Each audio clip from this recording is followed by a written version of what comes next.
wabarakatuh. Perkenalkan, nama saya Hasni, NIM 2022 0501 03 Baiklah, di sini saya akan memaparkan materi tentang motivasi untuk memenuhi tugas UTS Leadership. Baiklah, langsung saja. Apa itu motivasi? Motivasi itu ialah dorongan yang menyebabkan seseorang bertindak atau berperilaku untuk mencapai tujuan tertentu. Motivasi berasal dari kata Latin mover yang berarti menggerakkan. Jadi motivasi penting yang mempengaruhi cara seorang berpikir, merasa, dan bertindak. Tanpa motivasi, seorang cenderung kehilangan arah dan tujuan dalam hidup. Selanjutnya, konsep motivasi. Yang pertama itu motivasi sebagai dinamis, seperti melibatkan faktor internal, keinginan, kebutuhan, dan eksternal itu insentif dan lingkungan. 3 elemen utama dalam konsep motivasi.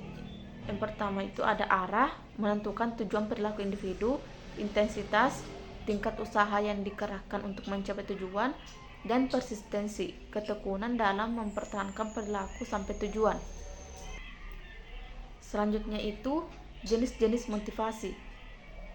Yang pertama itu ada motivasi intrinsik, berasal dari dalam individu, didorong oleh kepuasan pribadi atau minat. Contohnya itu belajar karena merasa tertantang. Yang kedua itu ada motivasi ekstrinsik, yaitu didorong oleh faktor luar seperti hadiah atau ancaman hukuman. Contohnya itu bekerja keras karena ingin mendapatkan bonus.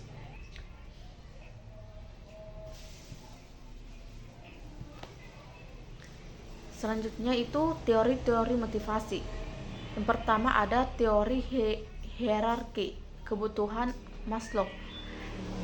5 tingkat kebutuhan dari Maslow itu yang pertama fisiologis, keamanan, sosial, penghargaan, dan aktualisasi diri. Yang kedua itu teori 2 faktor dari Herzberg, yaitu yang pertama itu ada faktor motivator seperti pencapaian, pengakuan, dan tanggung jawab. Kedua, faktor higienis, gaji, kondisi kerja, kebijakan perusahaan. Yang ketiga, teori harapan atau Fromm, seperti motivasi dipengaruhi oleh ekspektasi bahwa usaha akan menghasilkan kinerja yang baik dan dihargai. Dan yang keempat, teori penguatan atau Skinner, perilaku yang diikuti oleh konsekuensi positif cenderung diulang. Dan untuk kesimpulannya, yang pertama itu ada motivasi merupakan kekuatan utama yang mendorong perilaku manusia. Yang kedua itu memahami konsep jenis dan teori motivasi membantu dalam pengembangan diri, manajemen, dan pendidikan. Dan yang terakhir itu motivasi bersifat dinamis dan dapat ditingkatkan dengan pendekatan yang tepat.